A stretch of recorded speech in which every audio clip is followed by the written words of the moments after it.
गरिबांचा खाना म्हणून प्रसिद्ध असलेल्या चिरमुऱ्याला महागाईची झळ बसू लागली आहे। किलो मागे 10 ते 20 रुपयांनी चिरमुरे महाग झालेत। 60 रुपये किलो असलेले चिरमुरे आता 80 रुपये किलोना विक्री होतात।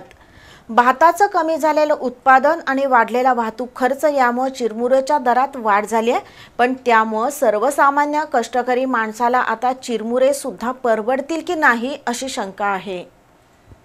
चिरमुरे हे सर्वसामान्यांचं सहज उपलब्ध होणारं खाद्य मानलं जातं। तांदूळ म्हणजे भातापासूनच चिरमुऱ्याची निर्मिती होते।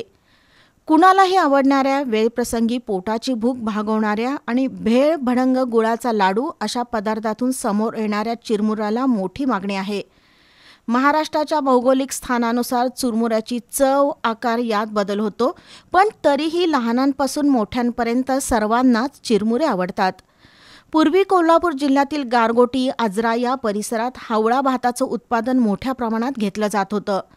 हावळा जातीच्या भातापासून तयार केलेले अतिशय स्वादिष्ट आणि रुचकर चिरमुरे प्रसिद्ध होते। चवदार असलेला हा चिरमुरा हावळा जातीच्या भाताचं उत्पादन कमी झाल्यानं जवळपास बंद झालाय।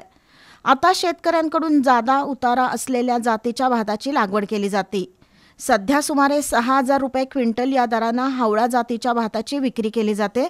त्यामुळे त्यापासून तयार केलेले चिरमुरे 160 रुपये किलो दरानं विकावे लागतात। भाताच्या उत्पादनाचा खर्च वाढल्यानं चिरमुऱ्याचा खर्चही वाढलाय।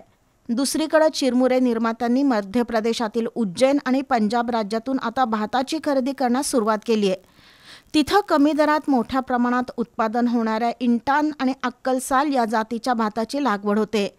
इंटान आणि अक्कलसाल या जातीचा भात 2800 ते 3000 रुपये क्विंटल दराने मिळतो।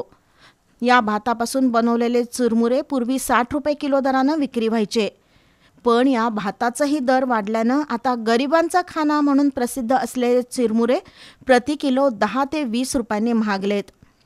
5-10 रुपयात मापटभर चिरमुरे घ्यायचे आणि ते खाऊन आपली भूक भागवणारे अनेक कष्टकरी जीव आजही या देशात आहेत, पण आता चिरमुरे सुद्धा महाग झाल्यानं सर्वसामान्य कष्टकरी अस्वस्थ आहे।